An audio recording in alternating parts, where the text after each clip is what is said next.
Macarena.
Fala aí, pessoal, sejam bem-vindos a mais um podcast Genial Analisa. Gente, hoje, de acordo aqui com nossos programas, eu sempre digo que é um episódio especial, mas de novo, eu tenho que falar, esse é um episódio especial novamente, porque a gente está aqui com mais um convidado externo. Quando a gente diz, na verdade, convidado externo, é quando não faz parte aqui do Genial Analisa. Para você que não sabe, quando a gente começou esse podcast, a gente fazia só internamente. A gente começou a abrir um pouco agora o programa, trazer outras pessoas, não só da Genial, mas também de fora, e isso é super legal. Para você que viu aí no título, a gente vai falar um pouquinho hoje sobre quais os melhores setores para investir na bolsa, tá? E para investir no geral também. A gente vai falar um pouquinho de macroeconomia. Estou aqui com o Roberto Lira. Roberto Lira, que é o novo gestor de renda variável aqui da Genial. Roberto, obrigado por estar aqui. Um prazer te conhecer pessoalmente. Você fica no Rio, né? Isso. Está em São Paulo. E hoje acho que o nosso papo vai ser muito bom. A gente vai falar um pouquinho sobre tudo, né? Como a gente tinha comentado. Macro, aí falar um pouquinho sobre os setores, a bolsa, o que está amassado, o que não está. Depois falar também dos fundos, né? Eu queria, antes de passar a palavra para você, só apresentar de novo quem está aqui comigo. Então, do meu lado, está aqui o Nishio, de novo, né? Opa, boa noite, gente. Boa, boa. Salve, salve. Eu gosto quando você é meu co-host aqui. Por quê? Ah, porque fica balanceado. Balanceado. A idade também. Um mais novo, um mais... Né? O mais forte, o mais fraco. O faixa preta, faixa azul. É verdade. Mas, Nishio, conta pra galera o que você faz aqui na Genial. Eu sou responsável pela área de research, né? Da parte de micro, né? Então, ações. Boa. Mas também a gente tem expandido nossos horizontes aí. A gente tem análise de renda fixa, de FIs, de cripto e tem mais novidades vindo aí. Show de bola. Estamos aqui com o Vitão também, que é nosso analista aqui de petróleo. Qual que é? Vai, fala aí, porque é um monte de coisa. Relógio, card games, tudo. Um monte de coisa. Fala aí, Vitão. Obrigado por estar aqui de novo. Valeu, gente. Boa. Obrigado. Show de bola. Então, posso chamar de Bob, né? Pode. Bob tranquilo. é o apelido para próximos, a gente já ficou amigo. É isso aí. Queria que você comentasse um pouquinho primeiro, rapidinho, da sua jornada, de onde você veio, por que você está aqui, quanto tempo você está aqui na casa. Depois a gente começa a entrar no nosso bate-papo aqui. Boa, maravilha, Bruno. E prazer, todo mundo, primeira vez participando aqui, na mesma mesa do Nishio, de todo mundo. Bob já foi meu cliente, né? Ah, já. Em outras casas, em outras vidas passadas. Em outras primaveras. Então, eu tô nesse mercado aí há mais de 20 anos, né? Sempre tocando gestão de renda variável. Minha última passagem foi na Icatu, fiquei 15 anos lá como head de renda variável e tô chegando na casa agora. Tô aqui há 2 meses e pouquinho. Show. Né? Chegando já com tudo aqui para a gente tocar a gestão dos produtos aqui. Quantas pessoas tem no time hoje? Hoje sou eu e mais 5 pessoas, estamos com uma equipe de 6 pessoas e mais um trainee que a gente está contratando agora. Pô, maneiro, legal. Bom, só para a galera entender, né, pessoal, se vocês puderem já deixar o seu like aqui, eu acho que eu quero deixar esse podcast também muito aberto, antes da gente começar aqui no nosso bate-papo, para você mandar suas dúvidas aqui, suas perguntas também, se tiver dúvida até de como faz para investir nos fundos aqui da casa, que a gente pode explicar, a gente pode passar por isso rapidinho. Então usem o chat, deixem o seu like, se inscreva aqui no canal. E uma coisa super legal que eu comecei a falar agora, é que quanto mais vocês comentam aqui, mais deixam o like, mais o canal da Genial cresce. A gente chegou a 100 mil inscritos, já estamos com 101 mil inscritos. Então vai comentando, vai ajudando, vai deixando o like e deixa a sua sugestão, obviamente, de quais programas você quer ver aqui.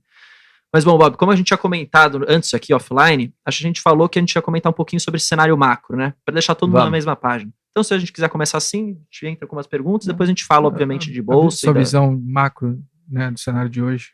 Boa, maravilha. Até porque para a gente falar de setores, de preferência, de tudo, acho que é melhor a gente começar pelo Macrão, né? Uhum. E assim, a visão, assim, vou tentar ser mais rápido aqui na questão macro, até para a gente, acho que o programa é mais legal quando a gente vai falar de setores e empresas, mas o macro global é um macro complicado, né? Para dizer o mínimo, né? Acho que a Europa está numa situação dramática, acho que a palavra é essa, né? A gente tem índices de inflação muito elevado lá na zona do euro, ainda tem toda essa questão do gás, né? Convivendo aí com a falta do gás, a situação é inimaginável, pouco provável a gente não ver uma recessão lá, então assim, a situação da Europa de fato é uma situação dramática.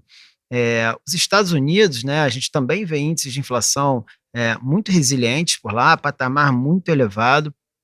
A gente é meio óbvio que o Fed vai precisar seguir apertando as condições monetárias, subindo juros, e é uma situação muito diferente da que a gente está acostumado, né, nos últimos anos, né, aliás, nas últimas décadas, né, a última vez que a gente viu isso faz muito tempo. Então, acho que essa é a maior zona de incerteza que tem, né? As pessoas não sabem até onde o Fed vai ter que subir os juros, né? E que juro que vai ser esse novo juro de equilíbrio, por quanto tempo isso vai precisar ficar lá em cima.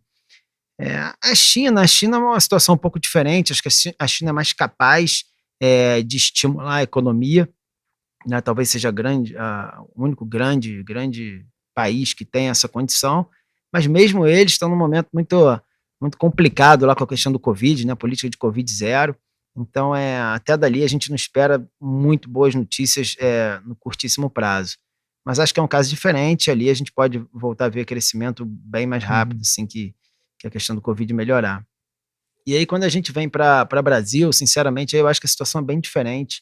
Acho que a situação macro do Brasil é muito melhor, né? A gente está num momento de revisão de PIB para cima, né? A gente aqui na casa está revisando o PIB para cima para esse ano, né? Mas não só a gente, acho que o mercado como um todo está sendo surpreendido com uma economia mais forte esse ano.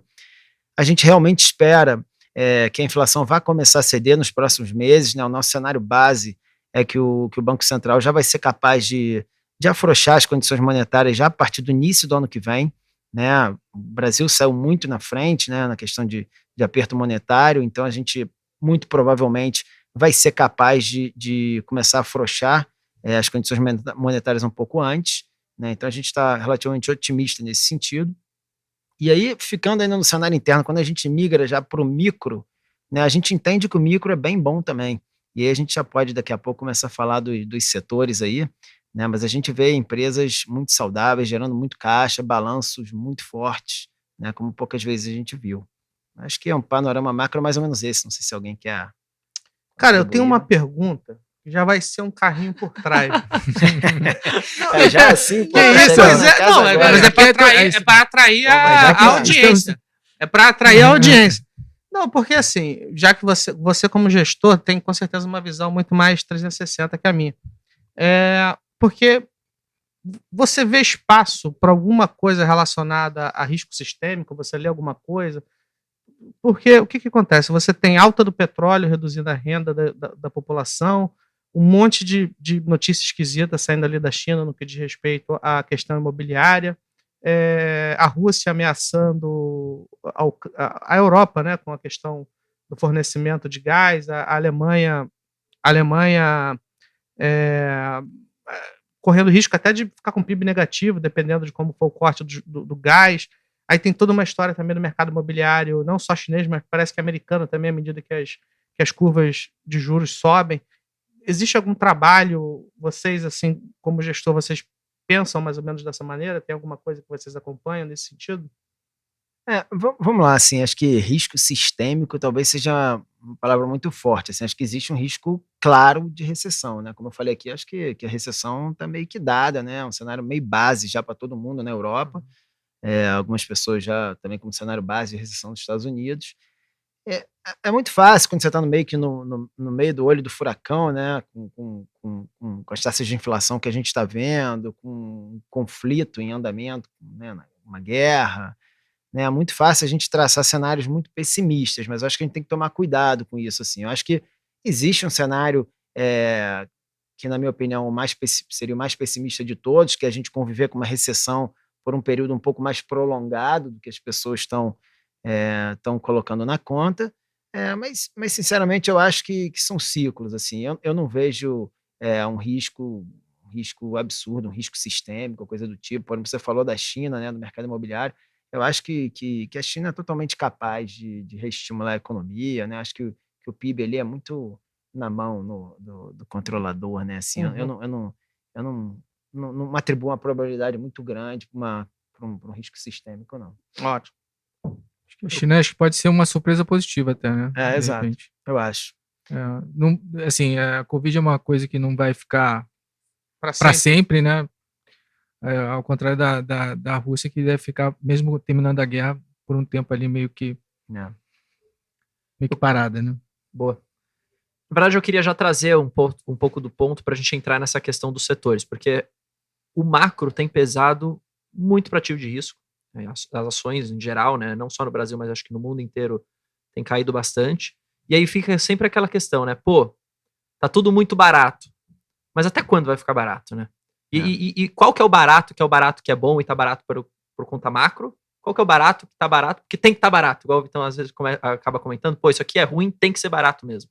Então se a gente puder, se você quiser, né, comentar um pouco sobre isso, o que vem bom, micro, e que tá sendo amassado pelo macro, mas que você acredita que pode reagir, e aí a gente pode entrar nesses setores, talvez alguns até papéis específicos, né, aqui pra galera. O barato que sai caro, né? Tem o barato que sai caro. Exato, tem o caro que sai barato.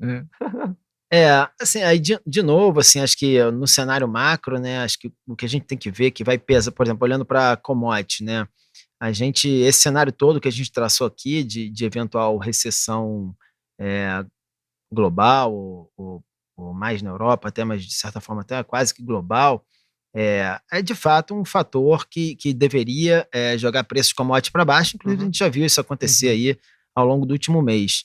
Mas você tem vários outros fatores que jogam commodity para cima, né? O conflito Rússia-Ucrânia é um desses, né? Então daí até uma visão positiva que a gente tem para commodity petróleo, já para começar um pouco de posicionamento aqui. E aí, cara, de forma geral, para abrir essa discussão de setores, quando a gente pensa olhando para precificação de Bolsa Brasil, né, a gente tem algumas coisas que chamam muita atenção, né? A gente, quando olha para a precificação da Bolsa brasileira, né, a gente vê a Bolsa operando a múltiplos como a gente não vê há muito tempo, né? Acho que mesmo se você fizer esses cálculos ex-commodities ou coisa do tipo, você ainda vai encontrar uma Bolsa muito barata. Eu vi esse cálculo de preço-lucro. Você tira Vale, tira Petro, porque afinal de contas eles estão no topo do ciclo, etc. Dá 2 desvios padrões para baixo, em termos de preço-lucro. E a isso a gente tem que adicionar o seguinte: é um momento que, embora esteja mais barato do que era no passado, a gente ainda tem as empresas com um balanço muito mais forte do que elas tinham no passado e gerando muito mais caixa do que elas geravam no passado. Né, pegar o exemplo que eu já falei aqui de petróleo, pegar o exemplo de Petrobras, ou mesmo o exemplo de Vale, né, são empresas que estão gerando caixa como nunca, né, e até por isso estão pagando elevados dividendos, né? Mas então assim, eu acho que existe uma coisa que eu acho que é um pouco respondendo a sua pergunta aí, pô, mas tá barato, por quanto tempo pode ficar barato? Né, eu acho que não deveria ficar barato por tanto tempo, porque quando você vê empresas tão saudáveis gerando tanto caixa e numa precificação que historicamente é baixa, o tempo meio que se encarrega, né, aí trimestre após trimestre, né, de resultados. O natural é que as coisas vão se ajustando, né? E isso acontece em vários setores, tá? Eu falei de Petrobras, de Vale, o Nishio pode falar um pouco de bancos, mas os bancos também estão com índices de cobertura fantásticos para encarar aí eventual onda de inadimplência, principalmente aí Banco do Brasil, que é um dos nossos top picks, a gente pode falar mais adiante. Vale para o varejo também, né? Já começando a falar alguns nomes de empresa aqui, como Renner, Vivara, né, Arezzo, são todas empresas que reportaram muito bem no primeiro TRI, que já estão sinalizando que vão reportar muito bem nesse segundo TRI também, né, que passou, daqui a pouco deve sair os resultados. Então, assim, eu acho que as empresas estão muito bem operacionalmente, e conjugado com uma precificação que historicamente é de fato bem barata, né? Como o Vitor até colocou em números aqui. Você acha que vai ter uma rotação de volta para consumo interno? Porque o ano começou muito, o pessoal muito em commodities, até a nossa carteira está muito pesada em commodities, é muito por conta desse cenário aí conturbado no Brasil, enfim, dólar alto, tal, etc. E aí você vê que lá fora, né, a gente vai ter recessão. Você acha que vai ter essa rotação? E o Brasil indo bem, como você falou, né? Nesse seu cenário ali, você acha que vai ter uma rotação ali para consumo brasileiro, consumo interno? Eu acho, porque eu acho até que esses, de forma geral, os papéis de qualidade, de consumo cíclico doméstico, eles sofreram muito, né? Desde lá de meados do ano passado, quando a gente começou com elevação de juros e tal. E eu acho que agora, já se passaram uns 3 trimestres aí, desde que começou a queda desse tipo de ativo, eu acho que as pessoas já estão vendo resultados bem melhores. E a se confirmar esse nosso cenário aqui, de que a inflação vai voltar a se comportar, digamos assim, aqui no Brasil, e a gente veja no horizonte aí o início de queda do ciclo, né? De novo, a gente nem terminou o ciclo de alta, né? A gente ainda tem uma elevação, provavelmente de meio ponto na próxima reunião, mas eu acho que à medida que isso fique mais claro, sim, né? A gente mesmo já está aumentando nossas exposições a consumo doméstico cíclico na maioria dos nossos portfólios aqui. Interessante isso aí. Talvez sim uma reflexão para o top 5, né? Que a gente tem aí. Top 5. Exato. O timing é sempre muito difícil, né? Se vai ser agora, se vai ser daqui a 3 meses, 6 meses, mas eu acho que ao longo desse ano, de agora até o final do ano, acho que vai ser muito natural, quem ainda tiver espaço, poder aumentar a exposição a consumo doméstico. Mais uma dúvida. Eu acho que boa parte da derrocada das empresas de consumo veio muito na esteira dos juros, né? Que saiu de 2% para 13% e tanto. Então, esse setor foi muito amassado. Com essa frouxidão fiscal, que acabou por impactar também as NTNs e coisas assim, isso não pode prolongar a recuperação das empresas de consumo? Pode, mas então essa foi uma ótima questionamento, porque acho que vale a pena a gente dividir também as coisas aqui, né? Eu citei aqui Renner, Vivara, Arezzo, né? São empresas que são consolidadas, têm posição de liderança nos seus setores, têm pricing power, né? São empresas que a gente consegue ter uma âncora de valuation, digamos assim, né?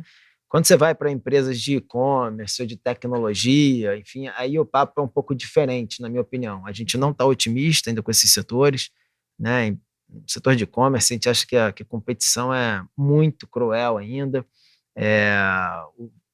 São ativos long duration, né? O retorno está lá na frente. Embora a gente ache que vai se abrir uma janela para redução de juros já no início do ano que vem, a gente acha que também não vai cair juros tão rápido, o Brasil não vai ser capaz de derrubar a taxa de juros tão rápido, né, dado que a gente está no processo de elevação de juros lá fora. Né? Então, os juros ainda vão ficar num patamar alto, digamos assim, por um período. A gente não acha que vai ficar nesse 13%, mas a gente acha que vai começar a ter uma queda razoável ao longo do ano que vem. Então, a gente ainda não está otimista com qualquer empresa de consumo, né? Se tem alguns casos aqui, como o e-commerce, o tech, enfim, algumas coisas que a gente ainda não está muito otimista. E também não estamos otimistas com empresas que precisam se financiar, seja via mercado de equities ou mercado de dívida.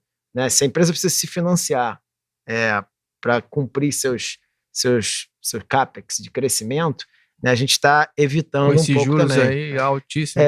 Porque vai ser cara a dívida, o mercado de equities ainda pode ficar fechado por mais um período. Né? Então, assim, agora, essas empresas que a gente está falando aqui, muitas delas estão, como eu falei aqui, estão com posição de balanço muito forte. Né? Eu queria fazer uma pergunta jogando um pouco para bancos, porque eu acho que a gente estava até comentando offline que banco... Posso já dar o spoiler? Melhor não. Você dá o spoiler, mas deixa eu trazer a pergunta aqui. A minha dúvida era o seguinte. Nesse cenário mais incerto, você tem a inadimplência que tende a subir, certo? Então alguns bancos têm que melhorar suas provisões, né? Para essa cobertura. Aumentar as provisões. Os custos com crédito, enfim. Que aí vai afetar esse resultado, esses próximos resultados. Certo. Falando de bancos, qual que hoje você vê que é o que está no melhor cenário, assim, que está mais bem posicionado nesse sentido, para não precisar aumentar tanto suas provisões, enfim, ter uma carteira de crédito um pouco mais, não sei qual que é a palavra certa para usar aqui, mas um pouco mais controlada. Defensiva. Eu vou começar aqui e o nosso especialista Nishio ali depois complementa. A gente tem, assim, offline a gente conversou, a gente tem a visão bem parecida. Eu não quis dar o spoiler, mas você pode dar agora. Não, assim, a gente tem posição em 2 ativos posições mais relevantes em 2 ativos no mercado de bancos, né? A nossa posição estrutural em Itaú, né? A gente claramente prefere estar posicionado em Itaú ao invés de estar posicionado em Santander ou em Bradesco. A gente entende que o posicionamento estratégico de Itaú é melhor e a precificação está super adequada. Mas para responder a sua pergunta, acho que especificamente no caso da sua pergunta, o banco que está melhor posicionado é o Banco do Brasil, né? E que é uma posição que a gente está carregando no momento. Não é uma posição estrutural como é a posição de Itaú, mas é uma posição que eu acho que tem que ter nesse momento, cara. É um cara que vai distribuir aí 11% de dividend yield, está operando a 3,4 vezes preço-lucro para 2023, né? A gente está com um crescimento de lucro esse ano, crescimento de lucro para o ano que vem, né? Price to book também, algo perto de 0,6, não é isso, Nishi? Para falar besteira aqui, é muito próximo do que a gente viu lá, um pouco antes do impeachment da Dilma. Então, assim, você tem uma gordura muito grande de valuation. E especificamente em relação à inadimplência, provavelmente é o banco que vai passar melhor, né? Um banco que está com índice de cobertura elevado, é um banco que tem uma participação muito grande no agro, consignado, então as próprias linhas de crédito são linhas naturalmente mais conservadoras, deve trabalhar com inadimplência menor, bem né? menor, que a média. E agro está vindo muito bem animado. Eles tiveram problemas estruturais lá atrás, mas agora está vindo muito bem, abaixo de 1%, bem abaixo de 1%. No agro e consignado é uma das linhas mais seguras, né? Então, Entendi. Queria fazer uma pergunta sobre essa parte do dividendo, porque aí você pode até explicar pra gente. Hoje você tem, são 2 grandes fundos aqui na casa, né? Isso. O que chama de plural ações, né? Isso. E o plural dividendos. Isso. Banco do Brasil tem posição nesses 2 fundos, é maior no fundo de dividendos, é uma posição tática por conta do dividendo alto que vem ou não é por isso? Queria que você explicasse um pouco dessa estratégia do fundo, como vocês escolhem essas ações. Né? Boa. Por acaso, o Banco do Brasil é uma posição que a gente tem nos 2 fundos. A gente tem uma posição um pouco maior no fundo de dividendos do que no plural ações. Quando eu digo que é uma posição tática, é porque assim, o Itaú é uma posição que quando a gente diz que é estrutural, é uma empresa que a gente acha que ela vai estar sempre bem, né? É uma empresa que a gente confia no time, vai estar sempre se estruturando, evitando ser disruptada, né? Investiu na XP lá no início, agora está comprando a Avenue.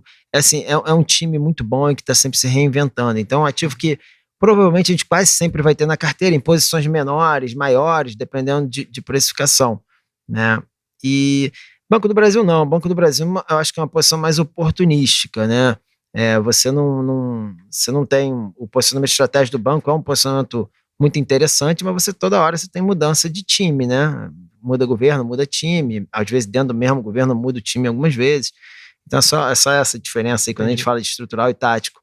E aí sobre os 2 produtos, né? Como você falou, a gente está tocando aqui basicamente 3 produtos, né? O plural ações FIA, o dividendos e tem o small cap, né? E eu acho que o mais legal desse papo aqui, dado o momento, é a gente focar no dividendos, por conta de um pouco do que eu falei aqui no início, né? É um momento muito único em termos de geração de caixa das empresas brasileiras, né? As empresas estão gerando caixa como nunca, né? A gente fez um estudo, se você pegar o Ibovespa, né? Para pegar só o índice, depois eu vou falar um pouco do fundo, de 2002 até 2022, esses últimos 20 anos, na média você teve entre 4% e 4,5% de dividend yield por ano, né? E o projetado próximos 12 meses é como 10%, é acima de 10%, ou seja, é uma situação muito única. E acompanhado, e é um dividendo bom, né? Porque ele é acompanhado de geração de caixa, não um dividendo só contábil, por conta de um lucro contábil mais alto no ano ou outro, não. As empresas de fato estão gerando caixa, ou seja, é um dividendo consistente. Né? O nosso fundo, por exemplo, a gente tem estimado algo como 12% de dividend yield para os próximos 12 meses, né? Às vezes a gente escuta muitas pessoas falarem, não vão para a bolsa não, porque tem Selic, é quase 13%. Pô, só de dividendos você tem quase uma Selic, né, aqui de colchão. Fora o que a gente espera que tenha um ganho de capital, óbvio, né, nas posições que a gente tem, dá tudo que a gente falou. Não é só o dividendo que vocês focam também na valorização das ações, né? Óbvio, isso é importante. Óbvio. Aqui no Brasil, né, o negócio é complicado, né? Exato. Tem que sempre pensar no ganho de capital. Com certeza. Uma pergunta que eu queria fazer aí para a galera entender mais como funciona. Vamos focar no de dividendos, né? Acho que é um fundo legal de focar.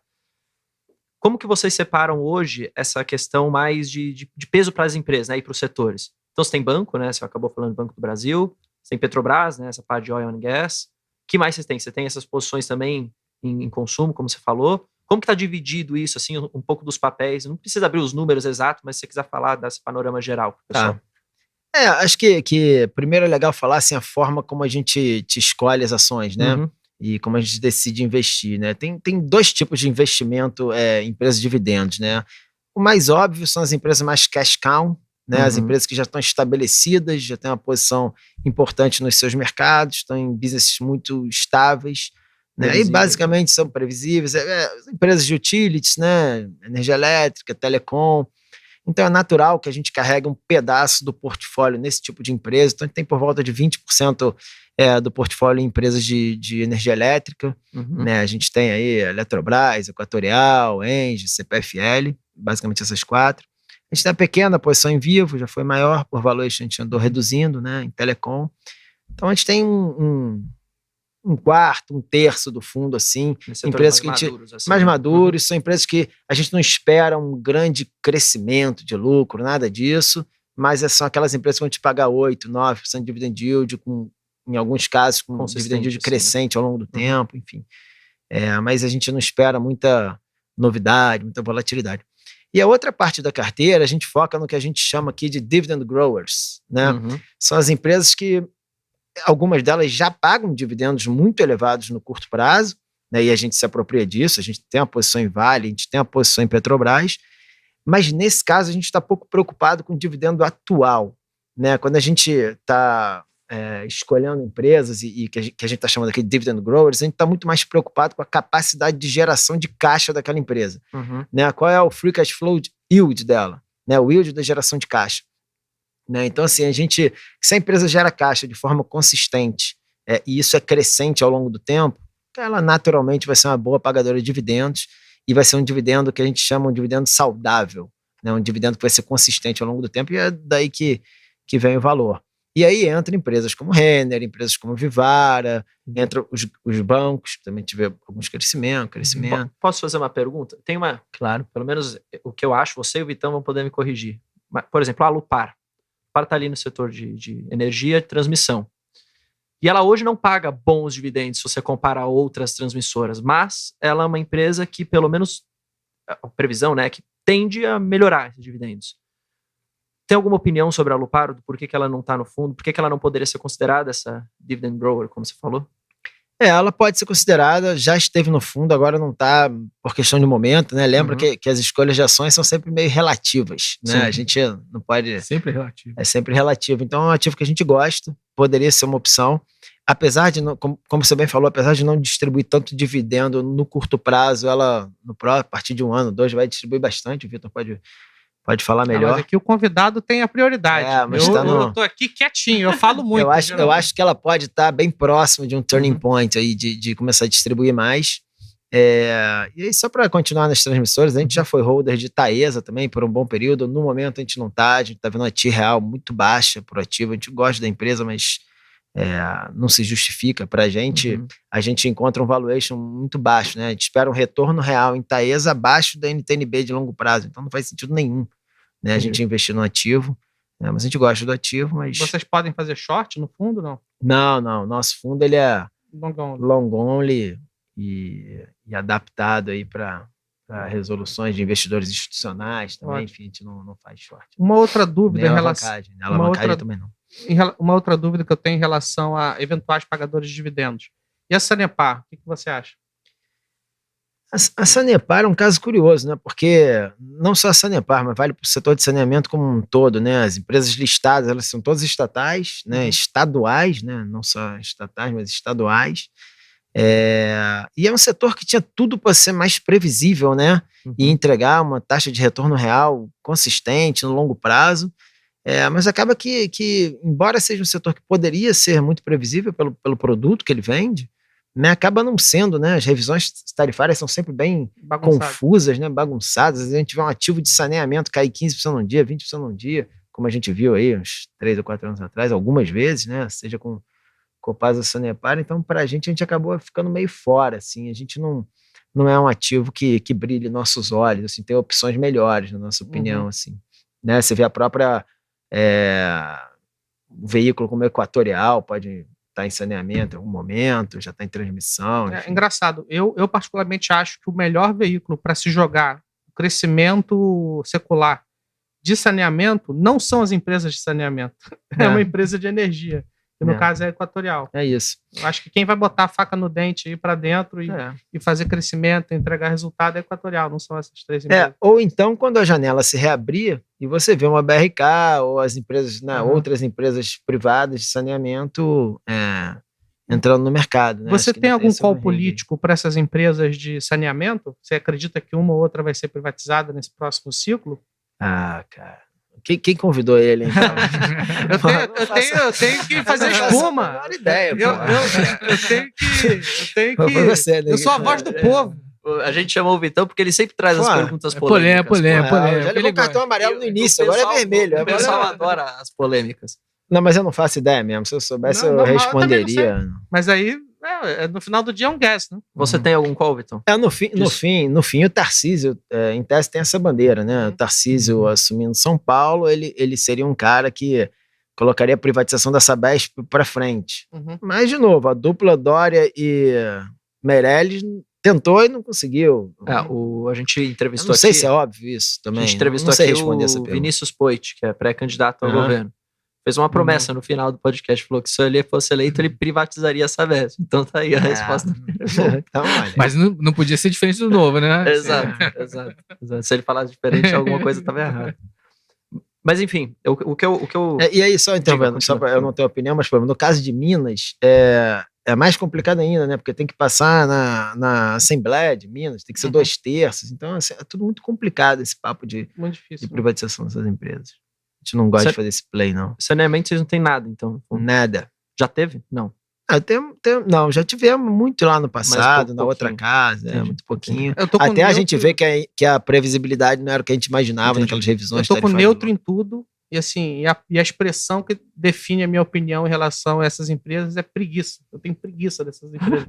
Nasceu logo, vende logo tudo. Então, o negócio não anda, não vai, não dá resultado, não paga dividendo.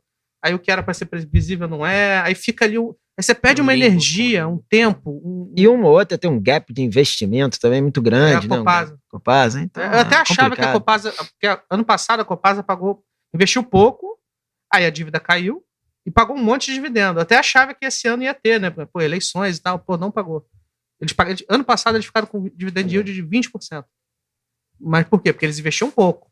Aí a revisão tarifária veio assim. Foi uma revisão honesta, não teve nenhum roubo, mas foi uma revisão ruim porque tinha pouco a ser apropriado.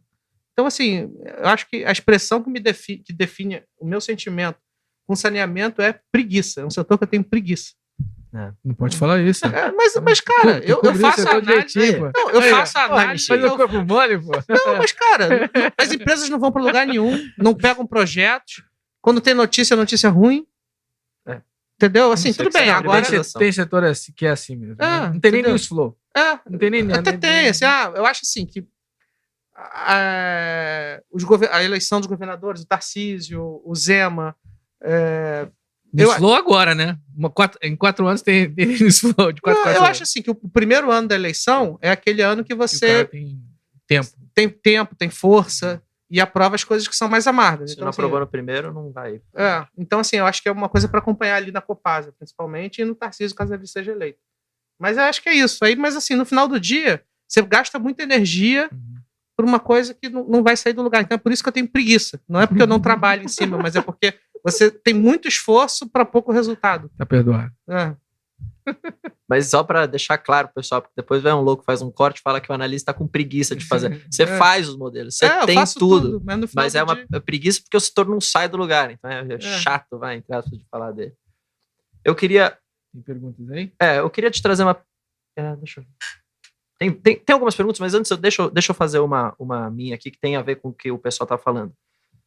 Você falou muito dessa questão dessa parte de consumo, né? Renner, Arezzo. E beleza, pô, a gente tem que ter um caso. O resultado pode vir bom. Só que a gente tem visto o resultado de algumas empresas vindo bom e mesmo assim elas não reagem, as cotações não reagem. Então, para o cara que está no fundo, o cotista que está no fundo, que vem no dividendos, ele tem que ter uma visão mais de médio e longo prazo quando ele faz o aporte e não de curtíssimo prazo, correto? E essa pergunta é: quanto tempo mais ou menos você tem alguma regra de manter as posições? Vocês costumam a girar bastante ou ficar bastante em uma posição por mais tempo? Como que isso funciona? Vamos lá, boa, maravilha. Isso varia, né? Eu acho que depende de como o ativo performa em relação aos nossos cenários, né? A gente sempre tem 3 cenários para cada ativo que a gente analisa, né? Pessimista, base e otimista. Sim, tem que pensar no médio e longo prazo, né? Não adianta ninguém estar aqui vendendo retorno fácil. Se a gente soubesse se a bolsa vai subir amanhã, a gente estava na praia, né, Nishio? Não estava aqui. Né? Então tem que ter uma visão de médio e longo prazo mesmo, né? O tempo que a gente carrega a posição, cara, varia muito, como eu falei, mas na média 2, 3 anos, né? Eventualmente menos se a coisa se acontece antes, né? Mas quando a gente está montando um investimento, a gente monta pensando no horizonte de 2 a 3 anos. Né? Esses exemplos assim, de Renner, Vivara, né? Por que a gente acha que o momento pode estar chegando, o turning point assim, em termos de investimento? De novo, é sempre difícil saber timing dessas coisas, né? Mas o resultado do primeiro trimestre dessas 3 empresas, de Renner, de Vivara e de Arezzo, foram resultados muito bons. Né? Você pega o resultado de Renner, é um resultado com same-store sales relevante, muito, muito interessante em relação ao que foi lá em 2019, no pré-Covid, né? Acho que se pode expandir também essa análise para as empresas de shopping, né? Pega o resultado de Multiplan, de Iguatemi, né? A gente tem preferido Iguatemi a Multiplan, tá? A gente acabou zerando Multiplan, a gente está totalmente Iguatemi agora. Um resultado impressionante, tanto de venda das mesmas lojas, quanto de aluguel, né? É impressionante, o crescimento, se não me engano, 60% em relação ao pré-Covid, em relação a 2019, né? Não vamos comparar com base fraca, né, que é o Covid, mas para ser honesto, comparar lá com 2019. Então, assim, são resultados que trimestre após trimestre não tem como essas empresas não reagirem, né? Essas empresas, como eu falei, já sofreram muito, sempre pode sofrer mais, mas elas estão operando a múltiplos muito abaixo do que operavam, né, historicamente, né? Tá vendo? A empresa, se não me engano, o Renner está perto de 15 vezes, e Arezzo também, né? E são empresas que sempre operaram premium companies, né? Digamos assim. Essa razão principal de você montar a posição é mais por conta desse valuation bem desgastado, desses múltiplos bem amassados, ou é por conta de você realmente... É um mix, assim, para mim é o seguinte, quando eu compro o Renner, eu tô comprando o cara que executa melhor no setor que ele opera, que é líder e que ganha market share toda hora, ou seja, ele tem claramente uma vantagem competitiva. Aliado a isso, a gente tem o fluxo caixa descontado e a gente tem lá no cenário base pessimista e otimista por valuation. A gente junta tudo isso, é o quali com quant, a gente vai ter uma posição ou não. Vivara é a mesma coisa, pouca gente sabe, mas Vivara é líder no setor de joias, 7 vezes maior que o segundo colocado. Ela tem, sei lá, 16% de market share, o segundo tem, sei lá, 2, 3. Né? Então, assim, é muita disparidade, é muito ganho de escala, ou seja, ela tem muita vantagem competitiva. Então, é um quali excelente, aliado a um valuation que a gente acha que está num momento muito bom. Então, nada é só uma coisa, né? Tudo meio junto. Tudo um mix, né? E o que vai dar o tamanho da posição também, né? Essa mistura do quali com quant e as discussões que a gente tem na equipe, né? Os consensos que se formam, os que não se formam, né? Porque a gente também não adianta ficar forçando o consenso. Mas é basicamente isso, assim, é o quali com quant. Não sei se tem alguma pergunta, será uma outra dúvida minha. Eu estou alugando aqui porque eu tenho umas dúvidas que eu quero aproveitar para tirar. Mas esse tipo de empresa, quando a gente olha para... Quando tem essas pessoas que falam assim, pô, vou montar uma carteira para pagar dividendos. E aí você pode até corrigir esse sentido nessa ideia do fundo. Raramente você olha Renner. Perfeito. Raramente você olha Vivara, por exemplo. O pessoal fala, pô, vou pegar uma Taesa, vou pegar Energia, vou pegar a Telecom, vou pegar uma Vivo, vou pegar um Banco do Brasil, por exemplo. E essa empresa tende a pagar mais dividendo ou é uma alocação aí, nesse caso do fundo, para você um possível ganho de capital para melhorar essa performance? Como que é essa visão assim? Perfeito. Voltando aí uns 10 minutos atrás, naquela pergunta que você fez de Banco do Brasil, eu te respondo de Renner e Vivara. Renner e Vivara tem a posição maior no plural ações, né, FIA, no livre. Entendi. E uma posição menor no dividendos.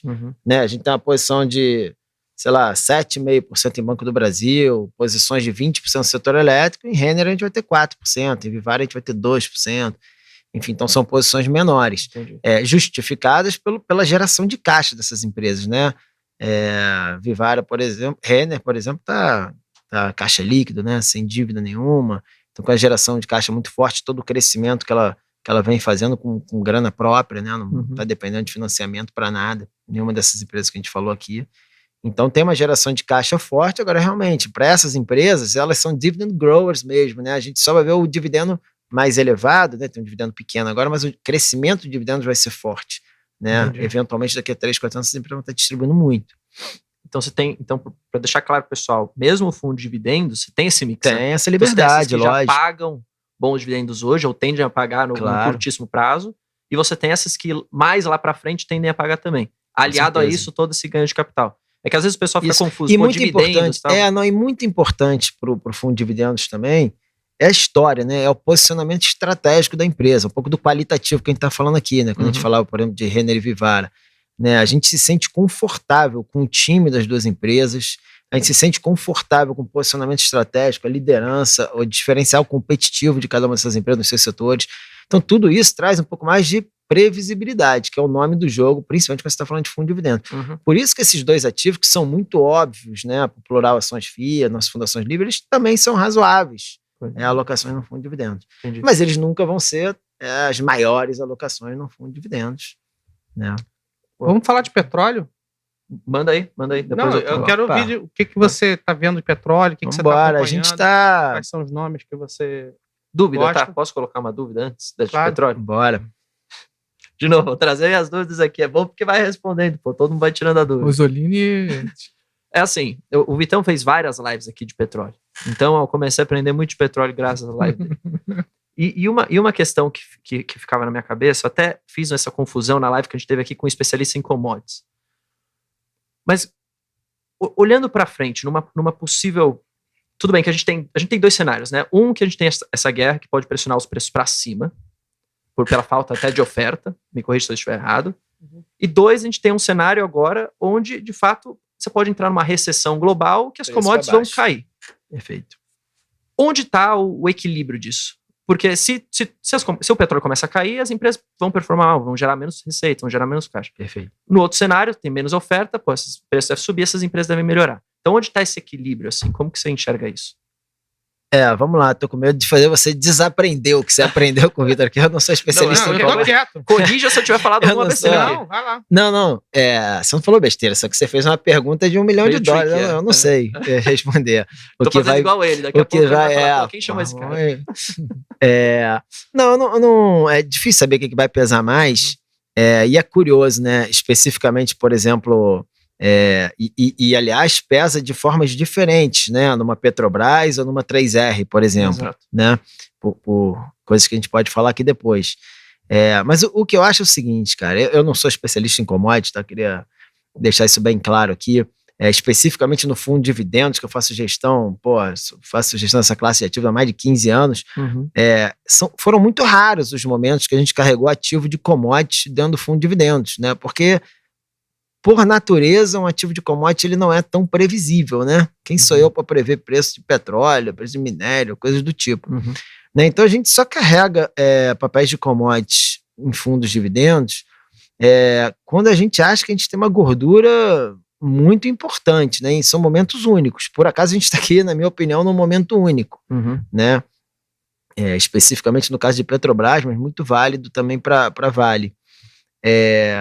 Já no Plural Ações FIA, não, a gente já pode carregar mais, e é mais óbvio, né? Dado que a gente não precisa ter tanta previsibilidade assim. Que vocês têm para Petrobras? O dividend yield de Petrobras esse ano vai ser algo como 40%, né? Uma parte já foi, pro ano que vem algo como 20%. Você está falando de uma empresa que em pouco menos de 2 anos vai te retornar 60% do capital, né? Tem que dar muito problema, né? Para esse negócio não... E olha que já subiu bastante, né? Mas nesse preço, nesse market cap, o yield é esse. Né? Então, é uma empresa que, de certa forma, ela é razoavelmente blindada, né? Você teve todo o evento pós-Temer, né? De lei das estatais, a reforma do estatuto da empresa. Então, você, por mais que você queira colocar a mão ali dentro, é cada vez mais difícil, né? Uma empresa que tem ADR listado, então quem está lá está sempre tomando com risco de ter as class actions, né? Então, assim, a gente acha que é um ativo que está muito barato, né? A gente poderia entrar no valor, chamar no detalhe aqui, mas e distribuindo um yield absurdo e um yield de qualidade, né? Porque é impressionante como a mesma empresa, dependendo do momento do tempo, ela pode ser uma armadilha de dividendos e ela pode ser o que ela é hoje, né? Se a gente volta para a Petrobras lá de 2015, um pouco antes do impeachment da Dilma, ali a Petrobras distribuía um dividend yield perto de 6%, que era alto naquela época, mas era o que a gente chama de um dividend yield de um lucro contábil, né? A empresa estava muito mal naquela época, né? Mas ela ainda tinha um lucro contábil. Então ela era obrigada, pela lei das SA, né, pela CVM, a distribuir 25% do lucro e acabava te pagando um dividend yield de 6%.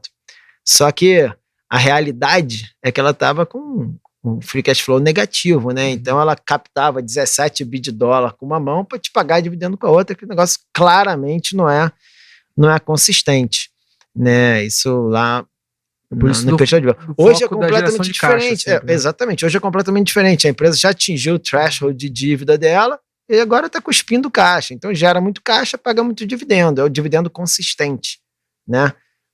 O free cash flow yield dela próximo do que é o dividend yield. Né? Então é isso que anima a gente nesse caso. A gente jamais teria Petrobras, Cooperativa, própria Vale naquela época lá, naquela situação lá. E só para falar rapidamente, já que eu citei Vale aqui, Vale é um caso parecido, né? Uma empresa que, se for pegar os últimos 10, 15 anos, sempre operou com net debt EBITDA ali perto de uma vez e pouquinho, e agora a empresa está praticamente caixa líquido, né? Então, tudo que gera de caixa, distribui também, né? E tá inclusive operando, a gente costuma dizer que tá até com uma estrutura de capital ineficiente, né? Na verdade, obviamente, num momento como esse é até bom ficar melhor. assim, mas eu acho que daqui a um ano, 2, é muito razoável que eles voltem a realavancar a empresa num cenário um pouco mais tranquilo, um cenário macro mais tranquilo, ainda tem uma geração de valor nesse sentido também, na nossa opinião. Realavancar um pouquinho, né? Essa empresa não é uma empresa para ficar operando muito alavancada. O Sexto Vale, o Luiz Carlos Abel, ele perguntou se você tem alguma opinião, né, sobre essa redução da meta de produção da Vale. Ou o que você achou disso? Não sei se saiu hoje isso. Saiu hoje? Não sei. Não, na verdade, a Vale já há algum tempo tem privilegiado o value over volume, né?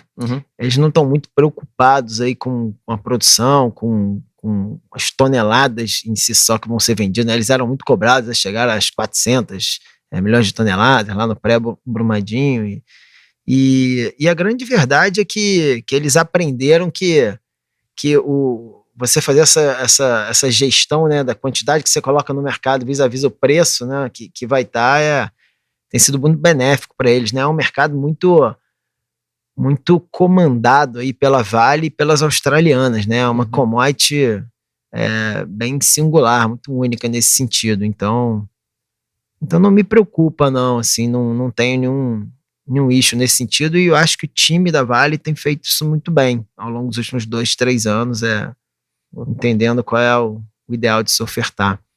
Show. Pessoal, está sendo quase inacreditável e inaceitável a gente ter 170 e poucas pessoas, 64 likes, pô. Isso aí é inacreditável. Se o Deus estivesse aqui, ele estaria passando com a plaquinha do like, mas ele não está aqui. Então, por favor, deixe seu like na live, isso ajuda muito. Deixa o joinha ou o like, enfim, em inglês. E ajude a gente aqui, não só a divulgar o nosso programa, que vai ao ar toda terça e quinta, 7h30 da noite, mas também, o canal da Genial como um todo. E só deixando claro, tá? A gente tem, de forma extraoficial aqui, o podcast acontecendo, em vez da quinta-feira essa semana, vai acontecer amanhã, quarta-feira. A gente vai trazer aqui amanhã o Ricardo Salles, que é ex-ministro do Meio Ambiente do governo Bolsonaro, para conversar um pouco com a gente sobre esses desafios, né, entre meio ambiente e agronegócio. Isso é super legal. Vá aqui no canal da Genial, já ative o sininho aí. Extraordinariamente vai ser na quarta-feira. Exato, vai acontecer amanhã. Então, só nessa semana. A gente vai ter um podcast terça e quarta, não na quinta, tá? Queria trazer uma... perdi a pergunta. Legal. Deixa eu fazer uma. Faz uma aí. Você falou de Petrobras, mas das demais, Recôncavo, Prio e 3R, você tem alguma? O que você observa ali para ela? A gente tem, vamos lá, Petrobras é uma posição que a gente tem nos 2 fundos, tanto no Plural Ações FIA quanto no Dividendos. No Dividendos a gente só tem a Petrobras, e no Plural Ações FIA, além da Petrobras, a gente tem a posição pequena em 3R também. A gente acha um player bem interessante também, empresa muito, tá indo muito bem e barata, né? Assim, eu não sei com a sua visão, mas a Não, gente... é a mais barata da América Latina, né? Eu acho que o mercado ainda precifica ela como pré-operacional, assim. a Acho gente que está animado. enquanto os ativos em transição não forem apropriados ali, acho que o mercado ainda vai ver dessa maneira. É a minha leitura. Perdi a pergunta que eu queria te fazer. Na verdade eu achei. Achou. Só que eu acho que essa é uma pergunta mais direcionada pro Zé Márcio. Mas eu vou fazer aqui, se você quiser responder, senão a gente deixa pro Zé A responder visão depois. do gestor. O Alexander, ele sempre tá nos todos os podcasts aqui. Falou assim, Bruno, poderia perguntar ao senhor Lira, 2 pontos. Opa, senhor Lira. Senhor Lira. Quais os riscos de default aos credores externos de Argentina, Ucrânia, Rússia e outros países que são afetados pela guerra ou pela má gestão? Obrigado. Vamos lá, o risco da Argentina dar default? De default Global. aos credores externos de Argentina, Ucrânia e Rússia. Já é o cenário básico. Isso não sei responder muito bem não, mas acho que o risco é altíssimo, né? Como o Vitão falou, já tá meio dada, né? Enfim, a gente pode deixar essa pergunta aqui pro Zé Márcio responder, depois ele acaba falando a opinião dele. Inclusive, a gente vai vir daqui a pouco, né, o episódio com o Zé. Deve ocorrer daqui a alguns dias, né? Se eu não me engano, final desse mês. Boa. Então fiquem Zé atentos Márcio. aí, pessoal. Zé vem aqui para responder. Professor Zé Márcio. Professor Zé, exato. Mestre. Enfim, eu não tenho mais nenhuma pergunta para fazer aqui, o nosso tempo está quase acabando. Queria que você pudesse, de forma resumida, falar para o pessoal onde que eles encontram os fundos, então, para de fato investir, né? Se eles quiserem colocar grana, se tem um aporte mínimo, se é só para investidor qualificado, como que é? Tem essas regrinhas, assim. D mais 30. Não, os fundos são todos na plataforma, liquidez curtinha, D1, D3, algo do tipo. É mesmo? Acho que o fundo de dividendos é que está D5, D7, ainda, mas a gente está mudando isso também para D1, D3. A gente não, Maravilha, hein? Maravilha, né? É raro isso, né? A gente disso. os fundos estão pequenos, a gente não tem foco em small cap, então acho que é relativamente tranquilo fazer isso. Bacana isso. Então, nas plataformas é genial e a gente está aí super animado. Acho que esse é um momento de buscar empresas com forte geração de caixa, né? Acho que como mensagem final, acho que isso que vale a pena. A gente, como eu falei, assim, a gente está bem animado com o cenário doméstico, com a precificação das empresas. A gente acha que o Brasil sai na frente nessa retomada. Mas a gente acha que ainda não é um momento de estar em empresas alavancadas, ou empresas que vão precisar se financiar mercado, ou em setores cuja competição está muito acirrada, como e-commerce, enfim. Eu acho que é um momento de... É aquela história, está tudo tão em conta, está tudo tão razoável de se investir, que eu acho que as empresas de qualidade voltam na frente. Eu acho. Acho que as empresas de qualidade, com certeza, assim, principalmente no cíclico doméstico, eu tenho pouca dúvida. O mercado doméstico voltando aí, como você falou, nas grandes empresas, né? Nas líderes, nas bem posicionadas nos seus setores. Acho que não tem muito que... acho que não faz sentido tentar fazer um gol de bicicleta agora, entendeu? Acho que... Eu pergunto para você. Temos eleições agora. Você, assim, como é que você vê esse cenário e o posicionamento do fundo? Você acha que vai ter mudanças drásticas no fundo? Então, Nishi, eu acho o seguinte, eleição é sempre principalmente de presidente, né? É sempre uma questão no Brasil. A gente já passamos por muitas eleições, né? E, sinceramente, vou dar minha opinião aqui. Acho que para isso aí cada um tem uma opinião, né? Eu acho que essa eleição é a menos traumática, assim, no sentido de que os dois são bem conhecidos, né? Todo mundo já conhece o Bolsonaro, as pessoas conhecem o Lula, que já governou 8 anos. Eu não espero nenhuma volatilidade muito grande por conta de eleições, não, sendo bem sinceros. Pode ter aquela volatilidade ali logo depois do pleito, coisa do tipo. Passadas as eleições, o negócio começa a andar de volta ali para um... Eu acho que vai depender muito do que a gente conversou do cenário macro global, que é muito complicado. Vai depender se nosso cenário de Brasil vai se materializar, a gente vai começar a ver a inflação cedendo e a gente podendo começar a afrouxar juros. Vai depender muito mais disso do que propriamente da eleição, na minha opinião, assim, de novo, acho que isso talvez algum outro papel você teria mais ou menos, dependendo do candidato. Por exemplo, alguns papéis que a gente falou aqui, como Banco do Brasil, Petrobras, né, Petrobras, eu falei aqui que Petrobras está muito mais protegida, blindada, né, mas está protegida por conta da lei das estatais, por conta do estatuto, são coisas muito difíceis de você mudar, né, o custo de você mudar isso é muito alto, né, normalmente isso é muito penalizado se você tenta mudar isso.